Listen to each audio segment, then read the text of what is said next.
కూటమి ప్రభుత్వం వచ్చిన 11 నెలల కాలంలో రాష్ట్ర వ్యాప్తంగా బడుగు బలహీన వర్గాలు ముఖ్యంగా దళితులను హింసించేలా పోలీసు వ్యవస్థని కూటమి ప్రభుత్వం ఉసిగొల్పుతోందని మాజీ మంత్రి మేరుగ నాగార్జున ఆందోళన వ్యక్తం చేశారు. తెనాలిలోని వైసీపీ క్యాంప్ కార్యాలయంలో జరిగిన విలేకరుల సమావేశంలో ఆయన మాట్లాడుతూ తెనాలిలో దళిత యువకులపై పోలీసుల బహిరంగ దాష్టీకం పట్ల ఆవేదన వ్యక్తం చేశారు. ఈ చర్యను తీవ్రంగా ఖండిస్తున్నామని చెప్పారు. ఇటువంటి సంఘటన వల్ల ప్రజలు భయభ్రాంతులకు లోనవుతున్నారని ఆయన అన్నారు. ఆ యువకులు తప్పే కనుక చేస్తే చట్టపరంగా చర్యలు తీసుకోవాలని, అలా కాకుండా బహిరంగంగా కాళ్ల పాదాలపై లాఠీలతో కొట్టడమే కాక వారి కాళ్లపై బూట్కాలు వేసి నొక్కిపెట్టి మరీ దారుణంగా బరితెగించి హింసించారని ఆయన పేర్కొన్నారు. ఏపీలోని పోలీసు వ్యవస్థ ఎలా ఉందో ప్రపంచం చూస్తుందని ఆయన అన్నారు. రాష్ట్ర వ్యాప్తంగా జరిగిన దళితులపై జరుగుతున్న అన్యాయాలు, అక్రమాలు ఈ సందర్భంగా మాజీ మంత్రి మేరుగ నాగార్జున తెలియజేశారు.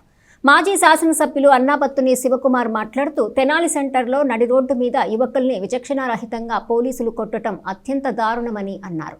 తాము నిందితుల్ని కాపాడాలని కాదని, అలాగే రాజకీయంగా కూడా తాము మాట్లాడటం లేదని, వైఎస్ఆర్ పార్టీ ఒక వర్గాన్ని వ్యతిరేకించడానికో లేక ఒక వర్గాన్ని ప్రోత్సహించడానికి కాదని మాజీ ఎమ్మెల్యే అన్నాబత్తుని స్పష్టం చేశారు. వారు నిజమైన తప్పు చేస్తే వారిని శిక్షించాలి, కానీ బహిరంగంగా ఇలా చిత్రహింస పెట్టడం ప్రజల్ని మరింత భయపెట్టడమేనన్నారు. ప్రజలు ఓటు హక్కు ద్వారా వారిని గెలిపిస్తే న్యాయ సామాజిక రక్షణ కల్పించాల్సిన పోలీసు వ్యవస్థ ఏ రకంగా రోడ్డు మీద యువకుల్ని దారుణంగా హింసించిందన్నది ప్రపంచం చూసిందని చెప్పారు.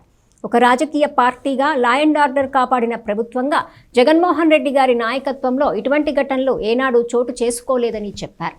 పోలీసులు చేసిన పని సిగ్గుతో ప్రభుత్వం తలదించుకోవాలన్నారు. ఈ సంఘటనను ఎవరు మెప్పు కోసమో పోలీసులే వీడియోలు తీసి పెట్టడం ఇంకా చాలా విచిత్రంగా ఉందని, ఇంత నీచంగా నాకు తెలిసి ఎప్పుడూ జరగలేదని శివకుమార్ తెలియజేశారు. వేమూరు వైసీపీ ఇన్ఛార్జు వరికుటి అశోక్ బాబు మాట్లాడుతూ తెనాలిలో జరిగిన ఘటన అందరినీ కలచివేసిందని చెప్పారు. పోలీసుల దాష్టీకం కేవలం దళిత యువకులు కాబట్టి అలా చేశారని ఆయన అన్నారు. తప్పుంటే రాజ్యాంగం ప్రకారం చట్ట ప్రకారం శిక్షించవచ్చునని, వారి మీద చర్యలు తీసుకోవచ్చునని, కానీ రెడ్ బుక్ రాజ్యాంగం అమలు పరిచేలా పోలీసు వ్యవస్థ కంట్రోల్ తప్పిందని చెప్పారు. దీనిని న్యాయస్థానాలు సుమోటోగా తీసుకోవాలని కోరారు. ఇంకా ఈ ఘటనపైన, అలాగే రాష్ట్రంలో దళితులపై జరుగుతున్న పోలీసు చర్యలపై ఎమ్మెల్సీ మొండితోక అరుణ్ కుమార్, వైఎస్ఆర్సీపీ నాయకులు మందపాటి శేషగిరిరావు, బలసాని కిరణ్ కుమార్, ఈదులమూడి డేవిడ్ రాజు, ముదిగొండ ప్రకాష్, తాడిబైన రమేష్, దేశు శ్రీనివాసరావు, చెన్నుబైన శ్రీనివాసరావు, చింకా సురేష్ యాదవ్ తదితర నాయకులు పాల్గొన్నారు.